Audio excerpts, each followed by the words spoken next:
நண்பர்கள் அனைவருக்கும் வணக்கம். இன்னைக்கு நம்ம வீடியோவில் ஆதார் கார்டை வைத்து லோன் பெறுவது எப்படி என்று பார்க்கலாமா? வீடியோவை ஸ்கிப் பண்ணாமல் முழுமையாக பாருங்கள். ஃபஸ்ட் டைம் நம்ம சேனலை பார்க்குறவங்க மறக்காமல் லைக் பட்டனை தட்டி விட்டுருங்க அண்ட் சப்ஸ்கிரைப் பண்ணிக்கோங்க. அப்போ தான் நான் போடுற வீடியோ உடனுக்குடன் நோட்டிஃபிகேஷனாக வரும். வாங்க வீடியோக்குள்ளே போகலாம். ஆதார் கார்டை வைத்து ரூ. 10,000 லோன் பெறுவது எப்படி? சில மணி நேரங்களில் பணம் உங்கள் வங்கி கணக்கில். என்னென்னு டீட்டெயில்டாக பார்க்கலாமா? வாங்க. அவசர கால பண தேவைக்காக பலரும் பர்சனல் லோன்களை நம்பியுள்ளனர். ஆனால் வங்கிகளுக்கு சென்று பர்சனல் லோன் பெறுவதில் தாமதம் ஏற்படலாம் வாய்ப்புண்டு. ஆனால் தற்பொழுது ஆதார் கார்டை அடிப்படையாக கொண்டு தனிநபர் கடன் வழங்கப்பட்டு வருகின்றன. இவை வசதியானதாக மட்டுமின்றி குறைந்தபட்ச ஆவணங்கள் மற்றும் விரைவான ஒப்புதலும் கிடைக்கின்றன. இந்த வகை கடன்கள் உடனடி பண தேவைகளை பூர்த்தி செய்வதற்கே பிரத்யேகமாக வடிவமைக்கப்பட்டது.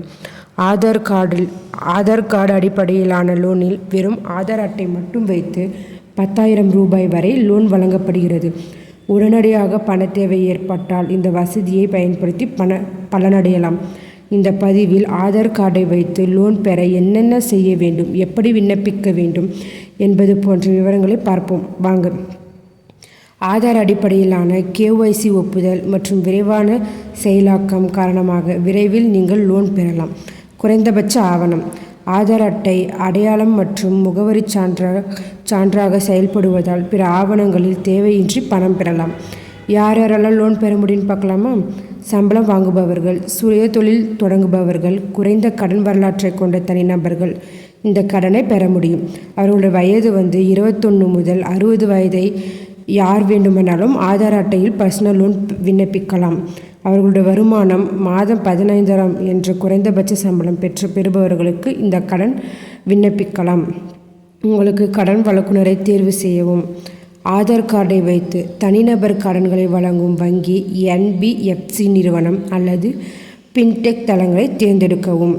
கடன் வழங்குனரின் அதிகாரப்பூர்வ வலைத்தளம் அல்லது அப்ளிகேஷனை பார்வையிட்டு விண்ணப்ப படிவத்தை நிரப்பவும். நீங்கள் பயன்படுத்தும் இணையதளம் அல்லது ஆஃபீஸ் அந்தந்த வங்கியின் பிரத்யேக தளங்களா என்பதை ஒன்றுக்கு 2 முறை சரிபார்த்து கொள்ளுங்கள். ஏனெனில் தற்பொழுது மோசடிக்கான உண்மையை ஒத்த இணையதளங்கள் பயன்படுத்தப்படுகின்றன. ஆவணங்களை பதிவேற்றம்: உங்கள் ஆதார் கார்டு மற்றும் பான் கார்டு அல்லது வருமானச் சான்று போன்ற பிற தேவையான ஆவணங்களை பதிவேற்றுங்கள். KYC சரிபார்ப்புக்கு உங்கள் விவரங்களை சமர்ப்பியுங்கள். கடன் வழங்குனர் உங்கள் விவரங்களை பாருங்கள். பின்னர் கடன் தொகை உங்கள் வங்கி கணக்கில் வரவு வைக்கப்படும். பெரும்பாலும் சில மணி நேரங்களுக்குள் இந்த கடன் வழங்கப்படும். கவனிக்க வேண்டிய விஷயங்கள்: நம்பகமான தளங்களை தேர்வு செய்யுங்கள். முன்பு சொன்னது போல் கடன் வழங்குபவர்கள் RBI-யால் அங்கீகரிக்கப்பட்ட வழங்குனரா என்பதை உறுதிப்படுத்துங்கள். இதுதான் கடன் பெறுவதில் மிகவும் முக்கிய பணி. இல்லையென்றால் ஆன்லைன் தளங்கள் அதிகரித்துவிட்டன. இவை கடன்களை வழங்கி அளவுக்கு அதிகமான வசூலிக்கின்றனர். மேலும் சில தவணைகளை தவறவிட்டால் கடன் பெற்றவரின் புகைப்படத்தை தவறாக பயன்படுத்தி மிரட்டி பணம் பறிக்கின்றனர்.